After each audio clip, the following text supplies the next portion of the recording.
오늘 영상에서는 부모님이 그렇게 부부싸움을 많이 한 집안에서 자란 우리 아들, 딸들의 특징에 대해서 제가 설명을 드릴 건데, 일단 엄마 아빠가 계속 부부 싸움을 한다 라는 거는 여러분들이 그냥 단순하게 생각했을 때 좋은 영향이 가겠어요? 나쁜 영향이 가겠어요? 당연히 나쁜 영향이 가겠죠. 이거는 뭐 좋을래야 좋을 수가 없죠. 우리가 부부싸움을 하는데 뭐 여보 우리가 이거를 잘못한 것 같아요, 어떻게 생각해요? 이렇게 싸우는 집은 거의 없죠. 그리고 방금과 같이 싸운다라는 거는 그건 그냥 대화죠.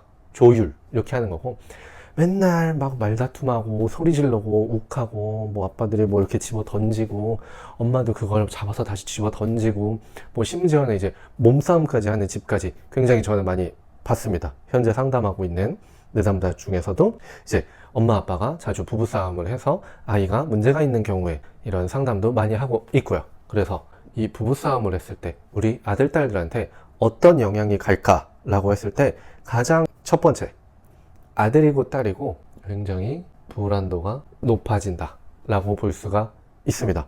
이 불안이 그냥 단순하게 생각했을 때도 자녀로서 이제 어렸을 때를 생각해 볼게요. 이렇게 뭐 청소년, 성인 이때 말고 어렸을 때 뭐 유치원생, 어린이집 아니면은 뭐 이제 초등학생 정도라고 했을 때 어렸을 때 불안을 훨씬 더 높게 보일 수밖에 없습니다.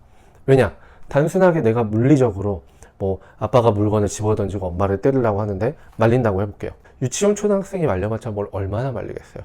엄마도 마찬가지죠. 유치원생이 말려봤자 엄마 힘으로 당해요? 못 당하죠. 그러면 이 어렸을 때 아이들은 엄마 아빠가 싸우면 싸울수록 불안이 계속 이렇게 높아진다라고 할 수가 있겠죠. 그럼 이 높은 불안을 가지고 첫 번째, 우리 남자애들, 우리 아들들은 어떻게 되냐? 어렸을 때는 딸과 같이 그냥 계속 공포에 떨어요. 진짜 왜 저럴까? 울기도 하고 막 그만하라고 하기도 하고 아니면 무서워서 방에 들어가 있기도 해요. 그런데 사춘기, 정서적 자아 성장도 있지만 신체에 대한 성장도 많이 이루어집니다. 그래서 실질적으로 요새는 키가 크고 덩치가 좋은 애들이 많아서 중학교 정도만 들어가도 힘이 세고, 엄마는 뭐 거의 초등학교 5학년이면 거의 재학을 하고, 아빠들도 한 중2, 중3 정도 되면은 신체 능력이 많이 올라와서 꽤나 비등비등한 힘을 겨루게 될 수도 있죠. 물론 뭐 아빠들이 더 세겠지만. 자, 그러면 이 아들들은 어떻게 생각을 하냐? 사춘기에 접어든다. 엄마 아빠가 또 싸운다. 그러면은 엄청난 화가 납니다. 그래서 속으로 막 부글부글해요. 저 인간들은 시발 막 내가 어렸을 때부터 저러더니 아직도 저러고 있네? 이 아빠라는 새끼는 아직도 엄마한테 힘으로 막 뭐라고 하네? 이런 생각을 하게 되는 거죠. 그래서 굉장히 반항적이고, 이로 인해서 이 수치, 반사회적인 수치가 굉장히 많이 올라가요. 이 반사회적인 수치가 올라갔다라는 거는 굉장히 비관적이고 신경질적이고 폭발적으로 터진다라고 보시면 돼요. 제 영상에서 항상 말씀드렸던 남성형 우울이 여기에 해당이 되죠. 그래서 굉장히 신경질적이야. 학교에서도 선생님들이 야, 너 이거 뭐 하는 거야? 잘못한 거 아니야? 라고 하면은 뭐 어쩌라고! 막 이러면서 막 대들고 그냥 확 교실 문 쾅 닫고 나가버리고, 화분 집어 던지는 애들도 많고, 뒤에 그 뒷문, 이제 교실 뒷문에 항상 유리 걸려 있잖아요. 거울 깨부시는 애들도 저는 많이 봤어요. 뭐 심지어 의자로 이렇게 부시는 애들도 많이 봤고, 유리창. 이렇게 반항적이고 반사회적이게 된다. 그 다음에 또 이제 성인이 돼서 우려되는 게 뭐냐? 이 아들이 성인이 되었어요. 그럼 뭐 성인이 되고 나서 이제 뭐 결혼 같은 것도 하죠. 이성을 만나서 결혼을 합니다. 제 영상을 많이 보신 분들은 어느 정도 예상을 하죠. 이 결혼한 아들이, 남자가 어떻게 되겠어요? 나의 아빠의 모습을 똑같이 대물림한다. 그러면은 이 아들은 부부싸움 할 확률이 90% 이상 더 되죠. 근데 한 5%, 10% 미만만이 내가 어렸을 때 부모님이 싸웠으니까 이 모습을 답습하지 말아야지, 난 절대 싸우지 말아야지가 한 5%도 안 돼요. 그 정도 되는 거고, 나머지는 똑같이 부부싸움을 한다. 왜 그러냐? 아들이 어렸을 때부터 봤을 때 엄마 아빠가 싸우는 모습을 봤고, 그 다음에 화해하는 모습이나 대화로 풀어나가는 모습을 보지 못했다. 그래서 신경질만 내는 방법만 배웠다. 그럼 이 아이가 자라서 부부가 되었을 때 싸움을 하면은 엄마 아빠의 싸우는 방식과 똑같이 할 수밖에 없다. 이 공식이 성립되게 되어 있습니다. 아들들은 이런 모습을 보이게 되는 거죠. 그 다음에 우리 딸도 남성형 성향을 보이면은 이런 케이스가 있어요. 하지만 딸은 여자아이기 때문에 여성형 불안, 여성형 우울을 보인다. 근데 딸들은 더 겁에 질려 하기는 해요. 막 울고 이불 뒤집어 쓰고 뭐 동생 데리고 가서 문 잠그고 있었다. 너무 무서워가지고 바깥에 뛰쳐나가 있었다. 이런 여자아이들을 저는 많이 상담을 했어요. 그럼 이 아이들이 사춘기에 돌입했습니다.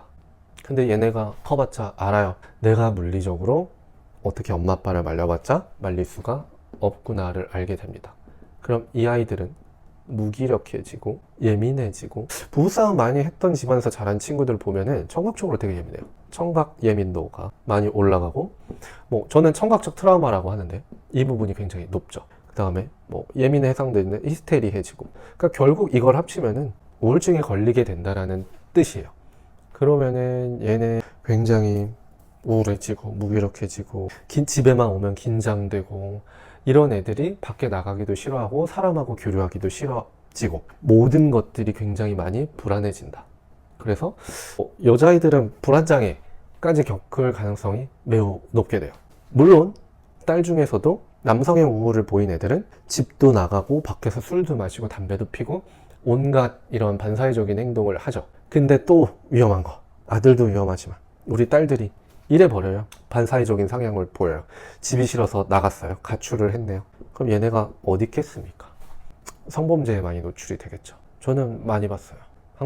항상 우려하는 거. 여자애들 딸 키울 때 성적인 문제, 원조교제, 성매매 이쪽으로 빠질 가능성이 매우 높다. 그래서 이게 되고, 그 다음에 얘도 마찬가지예요. 커서 이런 애들은, 여자애들은 그럼 가정을 갖지 않으려고 해요. 가정 X, 결혼 X, 자녀 출산 X. 이 딸 아이의 머릿속에는 결혼해봤자 불행한 모습밖에 안 떠올라요. 결혼하면 뭐해? 엄마 아빠처럼 싸울 건데. 애 낳으면 뭐해? 나처럼 불안해할 건데. 이래서 결혼을 포기하게 됩니다. 그래서 결혼 포기, 이런 집에서 자란 부모님들은 딸이 결혼 안 하겠다고 하면은 자기네들 때문에 안 하겠다라고 생각을 안 하고 애한테 뭐라 그래요? 너는 왜 나이 먹었는데 연애를 안 하냐? 왜 결혼을 안 하냐? 맨날 이렇게 딸한테 추궁해서 나중에는 딸도 외면을 하게 되죠. 절연을 하게 되는 케이스가 많습니다. 다 본인들 때문에 그런 것 같아요. 그래서 부부싸움을 많이 하는 집안에서 자라는 자녀들은 어쨌든 우울 반응이 있을 수밖에 없고, 우리 아들들은 반사회적인 태도를 보일 거고, 여자아이들은 결혼을 포기하게 되고 가정을 포기하게 되고 굉장히 불안에 떨면서 살게 될 거다 라는 종합적인 결론을 보일 수가 있습니다. 그랬기 때문에 부부싸움을, 그래요, 저도 결혼을 했고 아내가 있고 다툼을 할 수가 있어요. 하지만 최대한 이 싸움을 길게 가지 않고 아이들 앞에서 노출하지 않고 대화로 잘 이제 해결을 하고 화해를 하고, 싸움에 노출이 됐어도 꼭 화해하는 모습을 보여주세요. 어제 엄마 아빠가 좀 의견이 안 맞아가지고 큰 소리가 났어. 되게 미안해, 너네 앞에서 한 거는. 그런데 오늘 엄마 아빠랑 잘 화해를 했고 이렇게 악수도 하고 포옹도 했어. 앞으로는 이런 모습을 보이지 않을게. 그러니까 걱정하지 마. 이렇게 꼭 얘기를 해주셔야 돼요. 그래서 부부싸움을 하더라도 이렇게 현명하게 잘 해결하는 모습을 아이들에게 보여주셨으면 좋겠습니다.